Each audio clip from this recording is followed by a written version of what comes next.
नमस्कार, आप देख रहे हैं कैपिटल टीवी और मैं हूं आपके साथ पारुल त्रिपाठी। हाल ही में उत्तर प्रदेश के बरेली में मौलाना तौकीर रजा खान विवादों में घिर गए थे। तौकीर रजा ने जिला प्रशासन को एक पत्र लिखा था जिसमें उन्होंने धार्मिक सामूहिक विवाह आयोजन की इजाजत मांगी थी। इस पत्र के जारी होते ही जिले में हड़कंप मच गया, क्योंकि इसमें कई जोड़ों के धर्म परिवर्तन कराए जाने की बात भी कही जा रही थी। ऐसे दिखाया गया कि हिंदू इस्लाम में कन्वर्ट हो रहे हैं। अब इसकी सच्चाई क्या है? क्या सच में हिंदू इस्लाम कबूल कर रहे हैं या नहीं? इसी को लेकर सुप्रीम कोर्ट के वरिष्ठ वकील अश्वनी उपाध्याय का सुझाव सामने आया है। देखिए क्या कह रहे हैं। बरेली में सामूहिक धर्मांतरण का प्रयास किया जा रहा है। ऐसे दिखाया जा रहा है कि हिंदू कन्वर्ट हो रहे हैं, इस्लाम कबूल कर रहे हैं, जबकि यह सच्चाई नहीं है। सच्चाई यह है कि भारत में बहुत बड़ी संख्या में बांग्लादेशी रोहिंग्या घुसपैठियों ने हिंदू नाम से ही सारे डॉक्यूमेंट बनवा लिए हैं। एक्चुअली वो मुस्लिम हैं, वो बांग्लादेशी रोहिंग्या, लेकिन उन्होंने 2-3 हजार रुपए के हिंदू नाम से आधार बनवा लिया, 2-3 हजार रुपए दिया, हिंदू नाम से राशन कार्ड बनवा लिया, 2-3 हजार रुपए दिया, हिंदू नाम से बर्थ सर्टिफिकेट बनवा दिया, 2-3 हजार रुपए दिया हिंदू नाम से ड्राइविंग लाइसेंस बनवा लिया, और फिर 2-3 हजार रुपए दे के वोटर आईडी में अपना नाम जुड़वा लिया हिंदू नाम से। हैं वो मुस्लिम, हैं वो घुसपैठिए, और अब वो कन्वर्ट हो रहे हैं वापस में सबको दिखाने के लिए कि हम तो हिंदू धर्म छोड़ के इस्लाम कबूल कर रहे हैं। एक्चुअल में वो पहले मुस्लिम ही थे, और ये बात मैं पिछले 10 वर्षों से कह रहा हूं। आने वाले टाइम में पूरे देश में ये होगा। आने वाले टाइम में पूरे देश में, बंगाल में, बिहार में, गुजरात में, तमिलनाडु में, हरियाणा में, हर जगह ये आपको सूचना मिलेगी कि लोग सामूहिक रूप से इस्लाम कबूल कर रहे हैं। एक्चुअल में वो घुसपैठिए हैं, वो मुस्लिम ही हैं, बस उन्होंने डॉक्यूमेंट बनवाने के लिए अपना हिंदू नाम उपयोग किया। जब तक कांग्रेस की सरकार थी, यूपीए 1, यूपीए 2, मनमोहन सिंह प्रधानमंत्री थे, तब तक ये बांग्लादेशी रोहिंग्या अपना जो डॉक्यूमेंट बनवाते थे वो मुस्लिम नाम से, अपने असली नाम से ही बनवाते थे। पहले भी वो घूस दे के आधार बनवा लेते थे, घूस दे के राशन कार्ड बनवाते थे, घूस दे के वोटर आईडी बनवाते थे, लेकिन कांग्रेस के समय में जब अपना वो कागज बनवा रहे थे तब उन्होंने मुस्लिम नाम से बनवाया, तो इसलिए उनको कन्वर्ट होने की जरूरत ही नहीं है। लेकिन 2014 में जब से बीजेपी की सरकार आई, और बाद में कुछ और कई सारे राज्यों में बीजेपी की सरकार आई, जैसे यूपी में 2017 में बीजेपी की सरकार आई, बाकी और राज्यों में आई, तो जहां जहां बीजेपी की सरकार आई है वहां घुसपैठियों ने बड़े चालाकी के साथ मुस्लिम नाम से अपना कोई भी डॉक्यूमेंट नहीं बनवाया। उन्होंने खुश करने के लिए हिंदू नाम से अपना डॉक्यूमेंट बनवा लिया। ये बांग्लादेशी रोहिंग्याओं ने जहां जहां बीजेपी का शासन था, और खासतौर पे 2014 में मोदी जी के आने के बाद बड़ी चालाकी से उन्होंने पैसा दिया और हिंदू नाम से आधार बनवा लिया, फिर 2-3 हजार रुपए दिया, हिंदू नाम से उन्होंने राशन कार्ड बनवा लिया, फिर घुसपैठियों ने 2-3 हजार रुपए दिया, हिंदू नाम से बर्थ सर्टिफिकेट बनवा लिया, हिंदू नाम से उन्होंने ड्राइविंग लाइसेंस बनवा लिया, हिंदू नाम से उन्होंने बैंक में खाता खोल लिया, हिंदू नाम से उन्होंने बाकायदा वोटर आईडी में नाम जुड़वा लिया।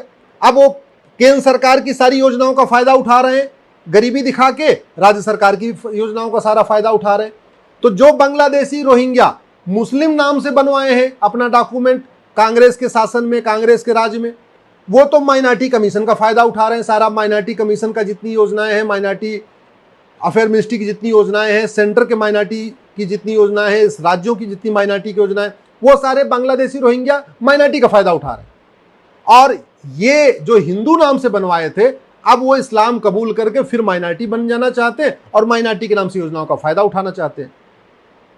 मैं बार बार कह रहा हूं, ये 1946 का फॉरेनर एक्ट महाघटिया है, सड़ा हुआ है। अगर ये कानून नहीं बदला गया तो भारत बर्बाद हो जाएगा। 2017 में मैंने पीआईएल फाइल करके कहा था सुप्रीम कोर्ट में कि 5 करोड़ घुसपैठिए आ चुके हैं, अब तो उनकी संख्या 5.5 करोड़ हो चुकी है। समाधान कठोर कानून, घुसपैठियों और उनकी मददगारों की 100% संपत्ति जब्त करने, घुसपैठियों और उनकी मददगारों की नागरिकता खत्म करने, घुसपैठियों और उनके मददगारों को आजीवन कारावास देने के लिए कानून बनाना पड़ेगा। तभी घुसपैठ रुकेगी और तभी ये घुसपैठिए भागेंगे भी। जब तक घुसपैठियों के मददगारों के खिलाफ कठोर कानून नहीं बनेगा, जब तक हम फर्जी राशन कार्ड बनाने, फर्जी आधार बनाने, फर्जी ड्राइविंग लाइसेंस बनाने, फर्जी वोटर आईडी बनाने, फर्जी बैंक में खाता खुलवाने, फर्जी बर्थ सर्टिफिकेट बनवाने को गंभीर अपराध घोषित नहीं करेंगे, तब तक ये घुसपैठिए 2-2 हजार 3-3 हजार रुपए देके सारा डॉक्यूमेंट बनवाते रहेंगे और हमारे वाले तो गद्दार ही हैं, उनको 2-3 हजार रुपए मिल जाता है, आंख बंद करके वो सारे डॉक्यूमेंट बना दे रहे हैं। घुसपैठ राष्ट्र की सुरक्षा के लिए खतरा है, लेकिन पुलिस इस पे एनएसए नहीं लगा रही है क्योंकि एनएसए में घुसपैठ को शामिल नहीं किया गया। तो समाधान यह है कि घुसपैठ को राष्ट्र की सुरक्षा के लिए खतरा घोषित किया जाए, जिससे पुलिस एनएसए लगा सके। घुसपैठ को देश की एकता अखंडता के लिए खतरा घोषित किया जाए, जिससे पुलिस इनके ऊपर यूएपीए लगा सके। घुसपैठ को देशद्रोह घोषित किया जाए, जिससे पुलिस इनके ऊपर देशद्रोह की धारा लगा सके। घुसपैठ को वेजिंग वॉर डिक्लेयर किया जा सके, जिससे पुलिस घुसपैठियों और उनके मददगारों पर वेजिंग वॉर लगा सके। घुसपैठ को ऑर्गेनाइज क्राइम घोषित किया जाए, जिससे घुसपैठियों उनके मददगारों पे गैंगस्टर एक्ट लगा दिया जाए। अल्टीमेटली भारत में घुसपैठियों को बसाने के लिए भारत के अंदर से भी फंडिंग हो रही है, भारत के बाहर से भी फंडिंग हो रही है। जो वक्फ बोर्ड बना हुआ है वो भी मदद कर रहा है, जो वक्फ बोर्ड की प्रॉपर्टी है उस प्रॉपर्टी से जो किराया उड़ा आता है उससे भी पैसा आ रहा है। भारत के अंदर जो ड्रग स्मगलिंग से पैसा आ रहा है वो भी घुसपैठियों को सेटल करने में काम आ रहा है।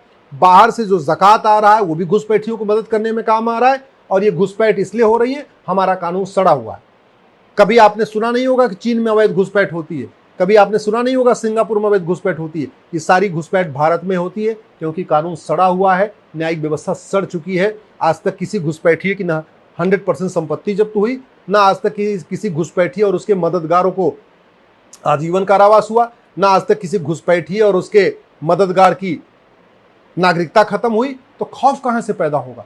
जब तक कठोर कानून नहीं बनेगा तब तक घुसपैठ नहीं रुकेगी। और अगर हमने तत्काल कठोर कानून नहीं बनाया, आने वाले टाइम में, जैसे आपने अभी बरेली में सुना है, तौकीर रजा कह रहे हैं कि लोग सामूहिक धर्मांतरण कर रहे हैं, पूरे देश में घुसपैठियों, जितने घुसपैठियों ने हिंदू नाम से डॉक्यूमेंट बनवाया है वो सब कन्वर्ट करेंगे, सब इस्लाम कबूल करेंगे और पूरी दुनिया को एक मैसेज देंगे कि भारत में बहुत बड़े पैमाने पे लोग सनातन धर्म छोड़ के सब इस्लाम कबूल कर रहे हैं। सच्चाई ये है कि जो ये सामूहिक धर्मांतरण हो रहा है ये हिंदू है ही नहीं है, ये सारे के सारे बांग्लादेशी हैं या रोहिंग्या हैं, हिंदू नाम से उन्होंने डॉक्यूमेंट बनवा लिया है। तो सुप्रीम कोर्ट के वरिष्ठ वकील अश्वनी उपाध्याय का कहना है कि देश में अगर इसी तरह से कानून और नियमों को नहीं बदला गया तो भारत बर्बाद हो जाएगा।